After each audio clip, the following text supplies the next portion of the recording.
CUT PG economics 2026 के exam में almost 2 महीने रह गए हैं। आज के इस लेक्चर में मैं आप लोगों के साथ ये डिस्कस करूंगा कि इन 2 महीनों में आप इस एग्जाम की तैयारी करके कैसे क्वालिफाई कर सकते हैं और आप अपने सपनों की यूनिवर्सिटी जैसे कि JNU, Delhi school of economics, Jamia, AMU and BHU type university से आप एमए इन इकोनॉमिक्स कर सकते हैं। तो बच्चों, बिना देर के हुए चलते हैं स्क्रीन पे और देखते हैं कि स्ट्रैटेजी है क्या। बच्चों, इन पूरे 60 डेज को मैंने 2 पार्ट में डिवाइड किया है। पहले 30 डेज को हमने आपको सलाह दिया है कि इस 30 डेज को आप कंसेप्चुअली स्ट्रांग बनने में यूटिलाइज करें। जैसे आप देख सकते हैं कि पहले 30 डेज यानी डे 1 से लेकर के डे 30 तक आप फोकस करें माइक्रो इकोनॉमिक्स पे, और माइक्रो इकोनॉमिक्स में भी आप demand and elasticity of demand, consumer behaviour, production and cost, market structure, यहां पे मैं कुछ बातें आप लोगों को सलाह में देना चाहता हूं। जैसे आप ट्रेडिशनल क्वेश्चंस को आप भूल जाएं। यहां पे यानी सीयूटी पीजी में आपके जो क्वेश्चंस आ रहे हैं वो एप्लीकेशन बेस्ड क्वेश्चन आ रहे हैं। जैसे डिमांड से आपको क्वेश्चन पूछा जा सकता है कि एक कोई भी डिमांड फंक्शन दे देगा और पूछेगा कि इसका स्लोप क्या होगा, यानी डिमांड कर्व का स्लोप से क्वेश्चन पूछा जा सकता है। सिमिलरली इलास्टिसिटी से क्वेश्चन पूछा जा सकता है कि यदि डिमांड इज परफेक्टली इलास्टिक है यानी पूर्णतः लोचदार है, तो उस केस में डिमांड कर्व का स्लोप क्या होगा, 0 होगा।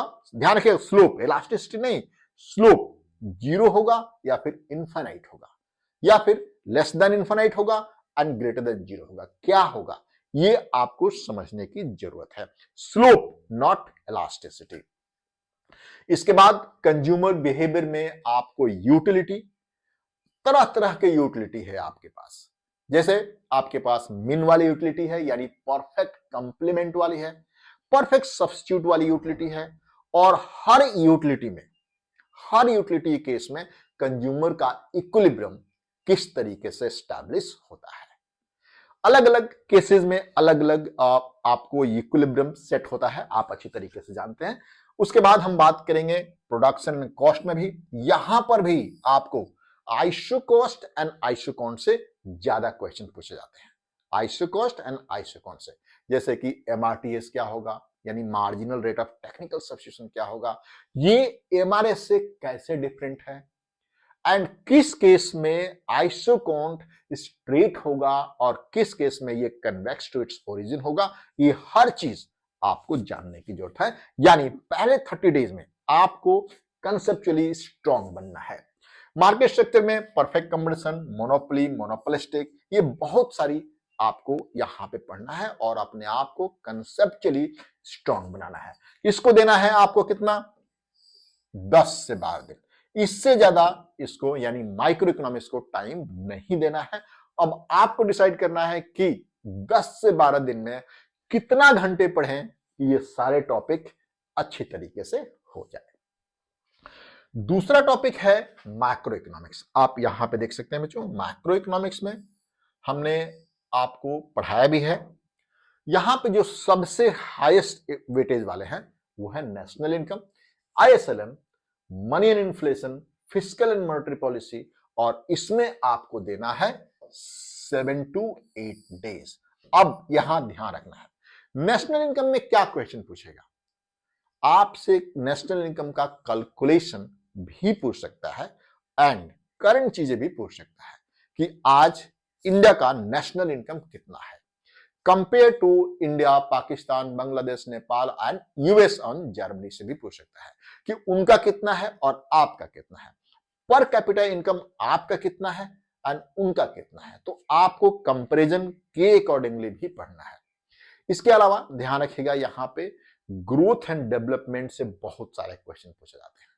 यानी ग्रोथ एंड डेवलपमेंट में क्या डिफरेंसेस हैं, ग्रोथ में क्या क्या आता है, डेवलपमेंट में क्या क्या आता है, एचडीआई क्या है, ये पॉवर्टी इंडेक्स क्या है, अलग अलग चीजें इंडेक्सेस आपसे पूछे जाते हैं। तो उसका भी आपको ध्यान रखना है। तो नेशनल इनकम में आपको ये चीजें ध्यान रखना है। एक और चीज, मतलब कई बार जो क्वेश्चन पूछे गए हैं उसमें यह है कि इंडिया में कौन सा मेथड यूज किया जाता है, मतलब नेशनल इनकम कैलकुलेट करने के लिए इंडिया में कौन सा मेथड यूज किया जाता है। इस तरह के भी क्वेश्चंस बहुत सारे पूछे गए हैं। यहां पे आपको कंसेप्चुअली स्ट्रांग बनना है। आईएसएलएम में आपको ध्यान रखेगा बेसिक आइडिया आईएसएलएम का, मतलब बहुत बड़ा मंडल फ्लेमिंग मॉडल वाला नहीं करना है। मंडल फ्लेमिंग मॉडल वाला नहीं करना है। यहां पे आपको यहां पे बेसिक आइडिया, यानी आईएस क्या होता है, एलएम क्या होता है, इनके स्लोप क्या है, एंड लमसम टैक्स के केस में इसका स्लोप क्या होगा, पर यूनिट टैक्स के केस में इसका स्लोप क्या होगा, और यदि गवर्नमेंट एक्सपेंडिचर बढ़ता है तो इसके पोजीशन में क्या अंतर आएगा, ये सारी चीजें। सेम चीज मनी सप्लाई के केस में यानी एलएम के केस में भी होगा। और बेसिक न्यूमेरिकल आईएसएलएम से आपको आने चाहिए। आईएसएलएम जहां पे इंटरसेक्ट करते हैं वहां पे नेशनल इनकम क्या होगा, रेट ऑफ इंटरेस्ट क्या होगा, ये सारी चीजें आपको आनी चाहिए। मनी एंड इन्फ्लेशन में आपको demand for money, supply of money, money multiplier, ये सारी चीजें आपको स्टेप, ये तो बहुत कॉमन चीजें हैं जो इंडियन इकोनॉमी में भी ये चीजें पूछी जाती है।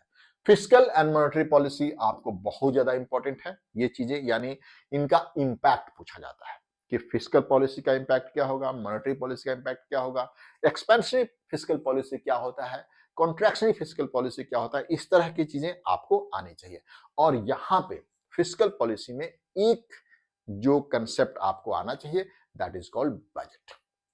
बजट बहुत ज्यादा इंपॉर्टेंट है कि इसमें किस किस तरह के बजट होते हैं, और अभी बजट आने वाला है 1 फरवरी को, तो उससे भी आपको बहुत ज्यादा ध्यान रखना है, उसको पढ़ना पड़ेगा। ठीक है बच्चों, इसमें आपको टाइम लगाना है 7 से 8 दिन। इसके बाद आप देख सकते हैं इंडियन इकोनॉमी। इंडियन इकोनॉमी में जो फोकस वाले टॉपिक हैं जिसपे आप ज्यादा फोकस कर सकते हैं और उस पर रिलाई कर सकते हैं कि यहां से क्वेश्चंस आएगा, उसमें ग्रोथ एंड डेवलपमेंट। अभी आपको वहां भी पढ़ाया था मैंने, नेशनल इनकम में भी ये ग्रोथ एंड डेवलपमेंट आता है, यहां भी ग्रोथ एंड डेवलपमेंट आ गया। बट यहां पे आपको ध्यान रखना है अलग अलग इंडिकेटर्स भी हैं। ग्रोथ के इंडिकेटर्स कौन है, डेवलपमेंट के इंडिकेटर्स कौन है, आप एचडीआई में आप किस लेवल पे हैं, पिछले 5 सालों में आपकी इकोनॉमी कितनी बढ़ी है, एचडीआई में इंप्रूव हुआ है या फिर आप नीचे आए हैं, और आपके सराउंडिंग्स जो में है जैसे कि इंडिया, पाकिस्तान, बांग्लादेश, नेपाल, श्रीलंका, इस सब में की स्थिति आपसे ऊपर है या नीचे है। एग्रीकल्चर में आपको ध्यान रखना है बच्चों, एग्रीकल्चर में आपसे बहुत बेसिक क्वेश्चन पूछा जाता है लेकिन करंट पूछा जाता है, ध्यान रखिएगा। आपसे यह भी पूछा जा सकता है कि लैंड रिफॉर्म से लेकर के अभी करंट लैंड रिफॉर्म क्या क्या हुआ है, सरकार कौन कौन सी स्कीम हमारे मतलब फार्मर्स के लिए, किसानों के लिए चला रही है, उस तरह के भी क्वेश्चंस यहां पे पूछे जा रहे हैं। पावर्टी, अनएम्प्लॉयमेंट पावर्टी को मेजर करने, और अभी पावर्टी इंडिया में क्या है, स्टेट वाइज क्या है, अनएम्प्लॉयमेंट क्या है, और इसको मेजर करने के तरीके अभी क्या है, और इंडिया का स्टेटस क्या है अनएम्प्लॉयमेंट के केस में, ये आपको बजट, जैसे मैंने पहले ही बता दिया, बजट आपको पढ़ना है, जीएसटी पढ़ना है, इन्फ्लेशन पढ़ना है, और इसमें आपको 6 to 7 डेज लगाना है, ध्यान रखिएगा।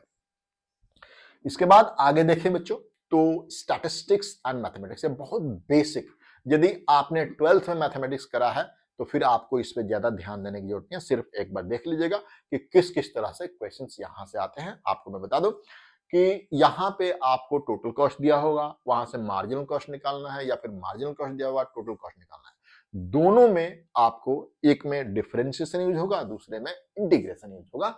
यहां पे आप देख सकते हैं स्टैटिस्टिक्स में mean, variance and standard deviation, correlation, regression, index number, simple differentiation, इसमें 5 से 6 दिन लगाना है, इससे ज्यादा दिन नहीं लगाना है। लेकिन हम आपको बार बार कह रहे हैं, वो आप पे डिपेंड करता है कि आप कितना देर पढ़ाई करके 5 से 6 दिन में इन सबको आप कंप्लीट कर लेते हैं।